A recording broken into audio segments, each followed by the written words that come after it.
When you can't make it to City Hall or the school board meetings, local journalists from the Brainerd Dispatch will be there to report the facts and get your questions answered. Local news works for you. Stay up to date at BrainerdDispatch.com.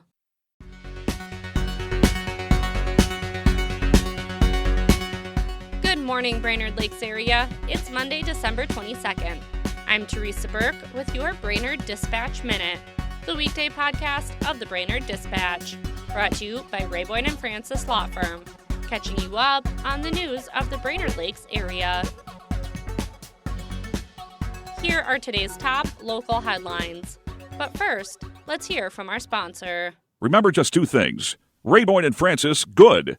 Insurance companies, bad. Rayboyne & Francis gets it done. 828-9211. Nisswa Mayor Jennifer Carnahan said she won't resign and that she did not violate the city's code of conduct.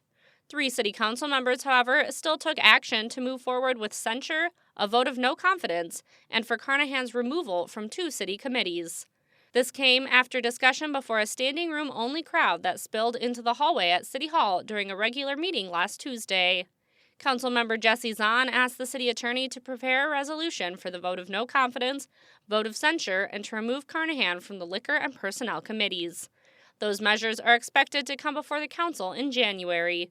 Echo Journal editor Nancy Vogt has the full story in Saturday's Dispatch. Old National Bank is suing Bell Bank and 8 former Old National employees in Brainerd and Baxter for allegedly poaching employees and confidential information. The 11-count lawsuit was filed December 15th in U.S. District Court. It claims Bell Bank and the former Old National employees are in violation of federal and state law. Find all the details in editor Matt Erickson's story in Saturday's paper or at BrainerdDispatch.com. Area scammers are getting creative by targeting ATMs. In one case, they stole $25,000. Crow Wing County Sheriff Eric Klang said scammers installed malicious software on an ATM at Deerwood Bank in Garrison and spent a substantial amount of time there, withdrawing all the money from the machine. The perpetrator is believed to have installed Russian malware that tricked the machine into dispensing money over a period of time. The crime is referred to as jackpotting. It's a crime Klang said his department has never seen before. Read more on the scam in reporter Tim Speyer's story in Saturday's Dispatch or online. The Pequot Lake School Board approved a 2026 levy with a 50% increase over this year. The levy reflects the 2 referendum questions that passed in April, granting $55 million for a bond issue and $600,000 for an annual capital projects levy. Read the full story in today's Dispatch e-edition. An 18-year-old Brainerd man was arrested and charged last week with misdemeanor assault following an incident in the emergency room at Essentia Health St. Joseph's Medical Center. Police were dispatched to the hospital for a report of a combative patient and possible hostage situation. A hospital security officer told police the patient went through triage at the ER, but at some point walked back to the main lobby and into a quiet room with his mother. The patient slammed the door to the room, breaking the glass.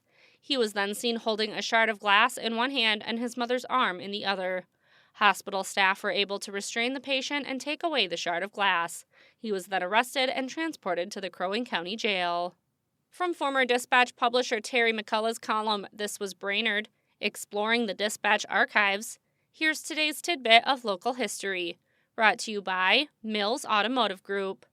60 years ago today, in 1965, the Dispatch reported that Kent's Family Billiard Center opened for business today in the former Murphy Store building on Front Street. The center, which has been remodeled, carpeted, and painted, features 7 new tables and several game machines. It is owned and managed by Kent Johnson and his son Kent Jr. League play will be established.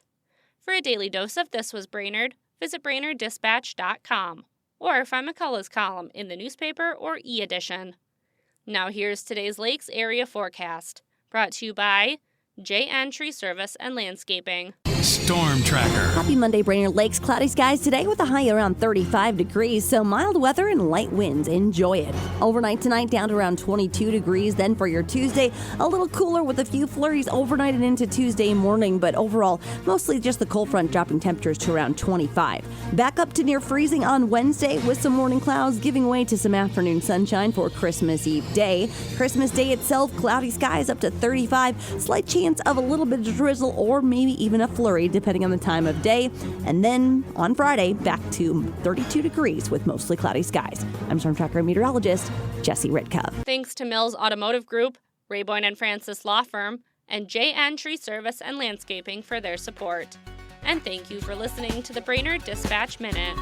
For more news throughout the day and for information on becoming a subscriber, visit BrainerdDispatch.com. Have a great day, and we'll catch you tomorrow.